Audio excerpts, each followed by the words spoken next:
حضرت خلیل اللہ نے اللہ سے دعائیں مانگ مانگ کے بیٹا لیا تھا۔ عمر کا پچھلا حصہ ہے، اولاد نہیں ہے، اللہ سے دعا مانگتے ہیں اللہ مجھے اولاد عطا کر دے۔ رات کے پچھلے پہر اٹھ اٹھ کے دعائیں مانگتے ہیں، خیر اللہ نے کرم فرمایا۔ حضرت سارہ کے بطن سے تو اولاد نہیں ہوئی، اب حضرت ہاجرہ سے نکاح کیا۔ اب حضرت ہاجرہ سے نکاح ہوا تو اللہ نے ان کے بطن سے انہیں ایک خوبصورت بیٹا دیا جس کا نام اسماعیل رکھا۔ اللہ اکبر!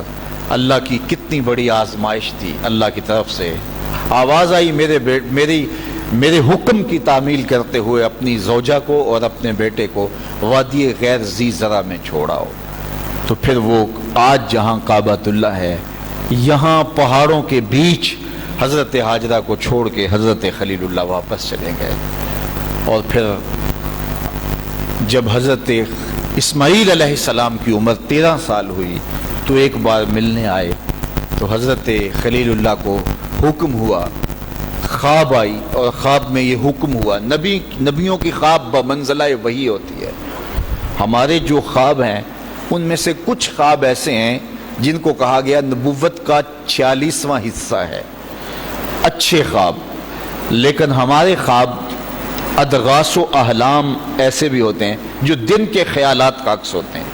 کچھ ہمارے خواب ایسے ہوتے ہیں کہ جو شیطان کی طرف سے ہمارے اوپر ہوتے ہیں، شیطانی خیالات کا عکس ہوتے ہیں۔ لیکن کچھ خواب ایسے ہوتے ہیں کہ جو ہے وہ اچھے اور صالح خواب ہوتے ہیں۔ لیکن نبی کا کوئی خواب ادغاث احلام نہیں ہوتا، نبی کا کوئی خواب جو ہے وہ شیطانی خیال کا نتیجہ نہیں ہوتا، اس لیے کہ نبی پر شیطان وسوسہ اندازی نہیں کر سکتا، اور اگر اس امکان کو مان لیا جائے تو ساری شریعت مشکوک ہو جاتی ہے۔ تو یہ امکان ہی نہیں ہے کہ نبی پر شیطان اثر انداز ہو سکے۔ اللہ اکبر! نبی تو نبی رہا، نبی کے سچے غلام جو ہیں، شیطان تو ان کے راستے میں رکاوٹ نہیں ڈال سکتا جب وہ اللہ کی طرف سے دیے ہوئے تقوی سے مالا مال ہو جاتے ہیں۔ خیر، تو خواب دیکھا کہ میں بیٹے کو ذبح کر رہا ہوں، تو آئے اور بیٹے سے کہا، پہلے زوجہ سے کہا کہ بیٹے کو تیار کر دو، ہم نے دوست کی دعوت پہ جانا ہے۔ ویسے خلیل عربی میں گوڑے دوست کو ہی کہتے ہیں، اور حضرت ابراہیم اللہ کے خلیل کہلائے، رب نے ابراہیم کو اپنا دوست قرار دیا تھا۔ تو پھر کہا دوست کی دعوت ہے، دوست کا بلاوا ہے، میں نے بیٹے کو وہاں لے کے جانا ہے۔ تو حضرت ہاجرہ بیٹے کو تیار کر دیتی ہیں، کنگھی بھی کرتی ہیں، بالوں میں تیل بھی لگاتی ہیں، خوبصورت کپڑے بھی پہناتی ہیں۔ اللہ سے مانگ مانگ کے لیا گیا بیٹا۔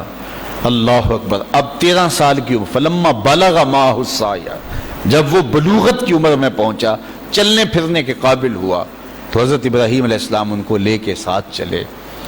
اور راستے میں جب یہ منظر دیکھا کہ باپ بیٹے کو اللہ کی رضا کے لیے ذبح کرنے جا رہے، تو شیطان کے تن بدن میں آگ لگ گئی۔ قیامت تک یہ نقشہ دنیا دیکھے گی، کیا منظر ہوگا خدا کی رضا کے لیے یوں بھی اظہار کیا جاتا ہے۔ تو وہ حضرت ابراہیم علیہ السلام کے پاس آیا، ابراہیم ایک خواب کے سہارے بیٹے کو ذبح کرنے جا رہے ہو، اللہ کو راضی کرنے کے اور تھوڑے طریقے ہیں۔ تو حضرت خلیل اللہ نے پتھر اٹھا کے اس کے جو ہے وہ مارا، کہا ہٹ جا، میرے پاس ایک اسماعیل ہے، 1000 اسماعیل بھی ہوتے، قربان کر دے۔ یہ وہی جگہ ہیں۔ پھر حضرت اسماعیل کے پاس آیا تو انہوں نے بھی یہی بات کہی، کہا کہ ماں کی ممتا بڑی کمزور ہوتی ہے۔ تو حضرت ہاجرہ کے پاس آ گیا، کہا کہ شہزادہ کدھر ہے؟ کہا دوست کی دعوت پہ ان کا باپ لے کے گیا ہے۔ کہا نہیں، دوست کی دعوت نہیں ہے، وہ تو ان کو ذبح کرنے لے جا رہا ہے۔ کہا کوئی سوچ کے بات کر، دعائیں مانگ مانگ کے لیا رب سے، اپنے ہاتھوں سے ذبح کر دے گا؟ دنیا کی تاریخ میں ایسا کبھی ہوا نہیں کسی باپ نے اپنے بیٹے کو ذبح کیا ہو اور بیٹا نافرمان ہو، تب بھی کبھی ایسا نہیں ہوا۔ یہ تو وہ بیٹا ہے کہ جس کی پیشانی میں اجالے رکھے ہوئے ہیں، جس کی چمکدار آنکھیں خیرہ کر دیتی ہیں، کیا اس بیٹے کو ذبح کرے گا؟ اور باپ بھی اتنا نرم دل، پھر مانگ مانگ کے لیا، مجبور ہو گیا، کہنے لگا کہ وہ اسے اللہ کا حکم کہتا ہے۔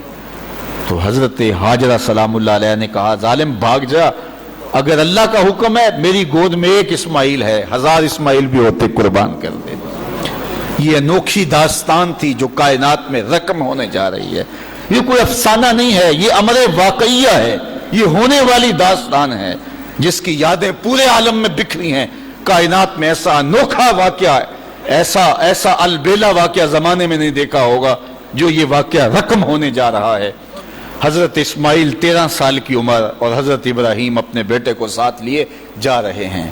راستے میں میٹھی میٹھی باتیں بھی ہو رہی ہیں. جب منا کی اس وادی میں پہنچے، آج حاجی جو ہے جب وہ رمی جمار کرتا ہے تو وہ کہتا مجھے فون پہ بتا دو کہ میرا جانور ذبح ہو گیا کہ نہیں ہو گیا. اس میں اتنی ہمت نہیں ہوتی کہ اس قربان گاہ پہ چل کے جائے. وہ کہتا ہے تھکن سے چور ہوں. اللہ اکبر، حاجی تجھ سے تو چل کے جایا نہیں جاتا، اور شریعت نے تجھے سہولت بھی دے دی، کوئی ضروری نہیں ہے کہ تو وہاں جائے. لیکن ذرا دیکھ وہ منظر کتنا دل آویز تھا. اگر حاجی کو کہا جاتا کہ بیٹا بھی ساتھ لے جانا ہے اور وہاں بیٹے کو ذبح نہیں کرنا، صرف گردن پہ چھری ہی رکھنی ہے، تو کلیجے کانپ جاتے. اللہ اکبر، رسم بھی ادا نہ ہو پاتی. لیکن یہاں ایک انوکھا واقعہ عملاً روح پذیر ہوا. فلما بلغ ماہ السعی، جب وہاں پہنچے تو کہا یا بنیا، اے میرے بیٹے. اللہ کتنا میٹھا اور دلاویز انداز تھا. اے میرے بیٹے، یا بنیا، یا بنی نہیں کہا، میرے بیٹے نہیں کہا، بیٹے نہیں کہا، یا بنیا، اے میرے بیٹے. اس میں اپنائیت کا جمال دیکھیے اور ٹپکتا ہوا شہد دیکھیے پیار کا. اے میرے بیٹے، میں نے خواب دیکھا ہے، انی اذبحک فانظر ماذا تری، کہ میں تمہیں ذبح کر رہا ہوں. فانظر ماذا تری، اب تو بتا تیری رائے کیا ہے. باپ نہ بتاتا ذبح کر لیتا، لیکن نے بیٹے کو شامل کیا. بتانا، میں نے یہ خواب دیکھا ہے اور نبی کا خواب بمنزلہ وحی ہے. اب تو بتا تیری رائے کیا ہے، مجھے بتائیے. باپ بیٹے کو کہے کہ میں تجھے ذبح کرنا چاہتا ہوں. اللہ اکبر، باپ اپنی مرضی سے بعض اوقات کسی بیٹے کی کسی خدمت کی وجہ سے اس کو تھوڑا سا زیادہ دے دے، یا اس سے شفقت کا رخ زیادہ ہو، یا اس کو کچھ ترجیح دے دے، تو دوسرے بیٹے ناراض ہو جاتے ہیں اور باپ کے خلاف جا کے اپنے چچاؤں سے اور دوسرے رشتہ داروں سے بات کرتے ہیں کہ ہمارا باپ ظالم ہو گیا ہے. یار اس کا روح سخن تھوڑا سا دوسرے بیٹے کی طرف ہوا تو جا کے شور کر دیا اولاد نے کہ میرا باپ ظالم ہو گیا ہے. لیکن ذرا یہاں کہانی دیکھیے، باپ کیا بول رہا ہے، بیٹا میں تجھ کو ذبح کرنا چاہ رہا ہوں. فانظر ماذا تری، مجھے بتا تیری رائے کیا ہے. تو بیٹا کیا جواب دیتا ہے؟ کائنات میں ایسا منظر نہیں دیکھا ہوگا.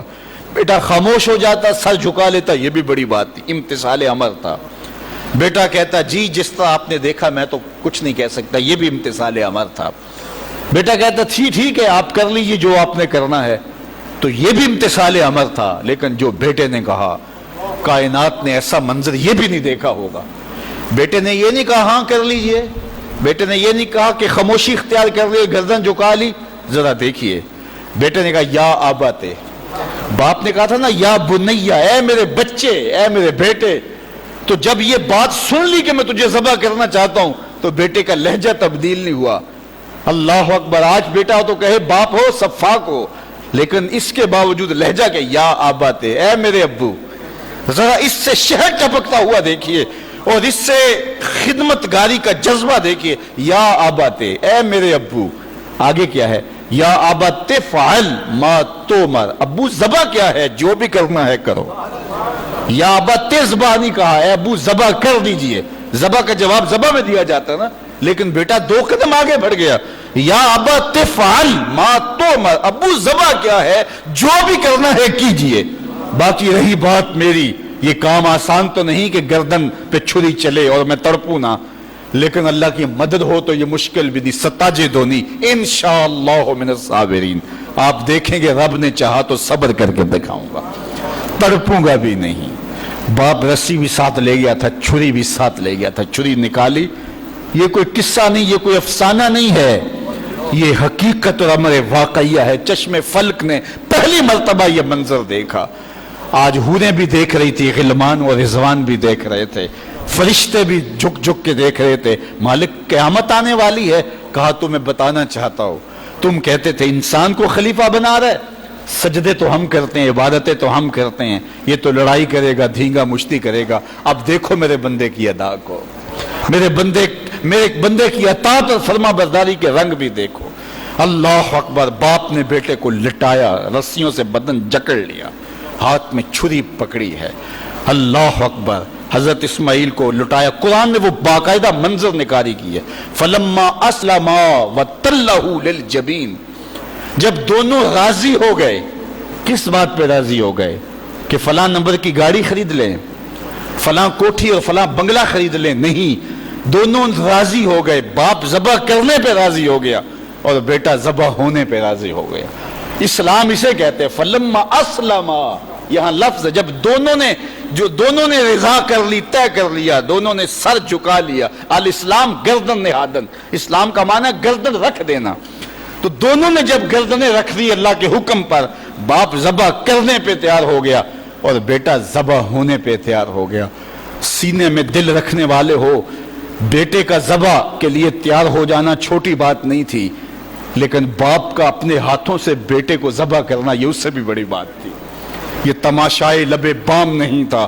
لیکن آج زمانہ اس منظر کو دیکھ رہا ہے. منا کے سیاہ پہاڑوں میں یہ کہانی رقم ہونے جا رہی ہے. باپ نے ہاتھ میں چھری پکڑی اور بیٹے کو لٹایا. قرآن بتاتا ہے فلما اسلما، جب دونوں راضی ہو گئے، وتلہ للجبین، اور باپ نے بیٹے کو پیشانی کے بل لٹایا. اس پر مفسرین نے دو باتیں کی ہیں. للجبین کا معنی کیا ہے کہ پیشانی کے بل لٹایا، پیچھے سے ذبح کرنا چاہ رہے تھے. اور دوسرا یہ ہے کہ جس طرح جانور کو ذبح کیا جاتا ہے تو اس کی گردن کو بل دے کر کے ماتھا زمین پہ لگایا جاتا ہے کہ رگیں تن جائیں اور گردن کھل جائے تاکہ ذبح کرنے میں آسانی ہو. تو کہا کہ گردن کو جو ہے وہ کشادہ کرنے کے لیے آپ کا نازک گلا گھما کر کے پیشانی پہاڑ پتھر کے ساتھ لگائی اور رگیں تن گئی. پورا بدن جکڑا تھا رسیوں سے، اور حضرت اسماعیل نے، ابراہیم نے خود بھی پٹی باندھی تھی کہ یہ منظر اتنا آسان تو نہیں ہے. اللہ اکبر. اچانک حضرت اسماعیل نے کہا ابا جان میری رسیاں کھول دو. بیٹا کیا ہوا؟ کہا کھول دو رسیاں. بیٹا ابھی تو کہہ رہے تھے یا ابت افعل ما تؤمر، جو کرنا ہے کیجئے، اب کیا بول رہے ہو؟ کہا کل کا مورخ لکھے گا باپ ذبح کرنا چاہتا تھا، بیٹا ذبح ہونا نہیں چاہتا تھا. باپ نے باندھ کے کیا ہے. کھول دو رسیاں، نہیں تڑپوں گا. رسیاں کھول دی گئیں. حضرت ابراہیم نے ہاتھ میں چھری پکڑی ہے لیکن پٹی برابر بندھی ہے. بیٹے فلما اسلما وتلہ للجبین. اللہ اکبر.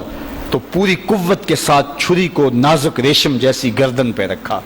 ابراہیم تیرے حوصلے پہ قربان، اسماعیل تیری فرما برداری پہ قربان. اقبال بولے یہ فیضان نظر تھا یا کہ مکتب کی کرامت تھی، سکھائے کس نے اسماعیل کو آداب فرزند. بیٹا لیٹا ہے، رسیاں بھی کھلی ہیں، تڑپتا بھی نہیں ہے، آہو فغاں بھی نہیں کرتا، آنکھوں میں آنسو بھی نہیں ہیں. باپ نے ہاتھ میں چھری پکڑی ہے، بیٹے کی نازک ریشم جیسی گردن پہ رکھی اور پوری قوت سے چھری کو دبا دیا. لیکن ہوا کیا کہ ایک بال بھی نہیں کٹا. چھری کو پاس پڑے پتھر پہ مارا. لکڑی پڑی تھی، پتھر پڑا تھا، مارا، وہ کٹ گیا. لما تقطعی یا سکین، اے سکین ہے چھری تو کیوں نہیں کاٹتی؟ اللہ اکبر. چھری نے زبان حال سے آواز دی ابراہیم الخلیل یامرنی والجلیل ینہانی. خلیل مجھے ایک بار کاٹنے کا کہتا ہے، وہ خلیل، وہ کبیر، وہ رب، وہ جلیل 70 بار کہتا ہے، خبردار ایک بال بھی کاٹا. کہا تیرا کام تو کاٹنا تھا. چھری بولی آگ کا کام بھی تو جلانا تھا. جس نے آگ کو جلانے سے روکا آج اس نے مجھے کاٹنے سے روک دیا. سمجھے اس سے یہ بھی تو نتیجہ نکل سکتا، چلو جان چھوٹی، میرا قصور تو نہیں تھا، لیکن اللہ کے حکم کو پورا کرنے کا جذبہ تھا. پتہ نہیں دل میں کیا بات آ گئی کہ چھری کو روک دیا گیا. پھر استغفار پڑا اور چھری تیز کی اور گردن پہ رکھ کے پورا زور لگا دیا. گردن کٹ گئی، خون بہنے لگا. خوش ہو گئے کہ بڑا کام تھا کر گزرا. جلدی جلدی پٹی کھولی تو دیکھا ذبح ہونے والا بیٹا نہیں دمبا تھا. اللہ اکبر. دمبا پڑا تھا اور بیٹا پاس کھڑا مسکرا رہا تھا. تو حضرت خلیل کی زبان سے بے ساختہ نکلا اللہ اکبر. تو حضرت اسماعیل بولے لا الہ الا اللہ واللہ اکبر. پاس جبریل کھڑے تھے، کہا اللہ اکبر وللہ الحمد. آواز آئی فلما اسلما وتلہ للجبین ونادیناہ ان یا ابراہیم قد صدقت الرؤیا انا کذالک نجزی المحسنین. آواز آئی ابراہیم تو نے واقعی خواب پورا کر دکھایا. تو نے تو اپنے گمان میں بیٹے کی گردن پہ چھری چلائی، لیکن یہ ہم نے اس وقفے میں دھمبا رکھ دیا. تم نے واقعی خواب پورا کر دکھا. وفدیناہ بذبح عظیم. ہم نے ان کے جو ہے بدلے میں ایک دمبا دے دیا اور ہم نے اس کو پچھلوں کے لیے سنت رکھ دیا۔ آج منا کی وادی میں حاجی وہاں جا کے دمبے کی گردن پہ چھری پھیر رہا ہوتا ہے، وہ یادگار آج اس مذبح پہ، آج اس منصب پہ جہاں بیٹے کی قربانی کے لیے حضرت خلیل چھری ہاتھ میں لیے کھڑے تھے، آج 40 لاکھ جانور قربان ہو رہے ہیں اور پوری دنیا کے اوپر قربانیاں ہو رہی ہیں۔ اللہ اکبر، وہاں آواز آتی ہے سلام علی ابراہیم، اے ابراہیم تیرے اوپر سلام۔